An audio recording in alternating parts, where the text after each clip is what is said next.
Okay, as you're studying for your analysis benchmark, I want to refresh you on what an analysis of evidence looks like. So again, the reason that we're talking about this is both because of your analysis benchmark in Humanities and because you're going to use those analysis skills in your first big major assessment, which is a paper on the Odyssey and John Locke, and that'll count for Humanities. So knowing this and being good at this will help you with both of those big things that are coming up. So there's a pattern to the way that you write each paragraph of your Humanities essays, and we call that pattern CECA. The first C stands for context, which is background information that you use to set up your evidence. The E then stands for evidence, which is a quote or a fact that you use to back up your argument. The second C stands for citation, which is simply telling the reader where you got the information. And the A stands for analysis. Analysis is what we're focusing mostly on in this paper and in this benchmark, and that's what we're going to dig into deeper right now. Analysis is made up of two parts, interpretation and commentary, and both of those parts are essential for proving your point. Here's what they mean. Interpretation tells us what we should notice about the evidence. It points back to the evidence or the quote and tells the readers what to pay attention to. Often it sounds like, this quote shows that, or in this quote, to emphasize pieces of the evidence that you think are especially important. The commentary gives your insight into the evidence and tells us why the evidence is important, and it explains why this evidence proves your point. Interpretation is you telling the readers what the quote means in another, clearer way. Commentary is you telling the readers why the quote is important. First round of practice comes with Mary Had a Little Lamb. So here's the poem. Mary had a little lamb whose fleece was white as snow, and everywhere that Mary went the lamb was sure to go. It followed her to school one day, which was against the rules, and made the children laugh and play to see a lamb at school. And so the teacher turned it out, but still it lingered near, and waited patiently about till Mary did appear. Why does the lamb love Mary so, the eager children cry?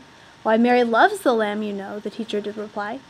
Okay, so if you were going to write a highly sophisticated paper on this advanced and complicated poem, a question you might need to answer is, in the poem Mary Had a Little Lamb, does the lamb actually love Mary?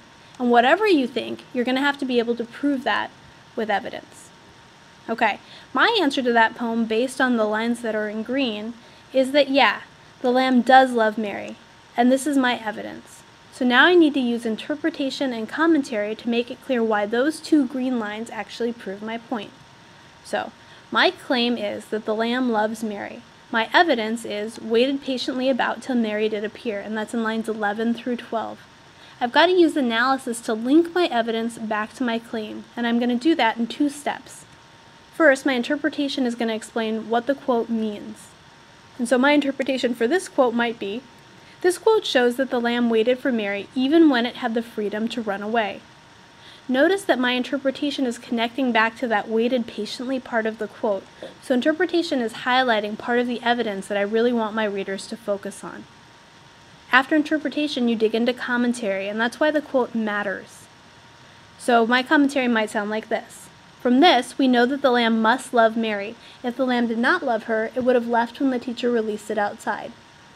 Notice that my commentary is connecting back to my claim. So again, interpretation digs into my evidence, and then commentary connects back to the claim.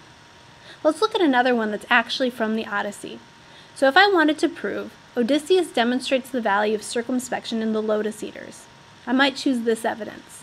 I sent out 2 picked men and a runner to learn what race of men that land sustained. That's from lines 92 to 93, and for reference, it's on page 984 in your textbook. So now I need a sentence of interpretation and a sentence of commentary to link that evidence back to my claim. Here's my interpretation. Again, it needs to explain what does the quote mean. This quote explains that Odysseus only sent 3 men, as opposed to the whole crew, to the new island in order to see if the land was safe. Okay, so my interpretation is connecting back to a part of my evidence. Now I need one more sentence of analysis, and that's my commentary. Remember that the commentary explains why the quote matters. Okay, so the commentary is going to sound like this. Therefore, Odysseus demonstrates wisdom because he is cautious in the new land and protects his crew from the unknown danger. Many more men could have been lost to the island if more were sent initially. Again, commentary connects back to my claim. So wisdom is connecting back to the value of circumspection and proving how that quote proves the claim that I've originally laid out. That's it. So for your benchmark, 2 sentences, one of interpretation, one of commentary. Interpretation connects back to evidence, commentary connects back to the claim. Good luck.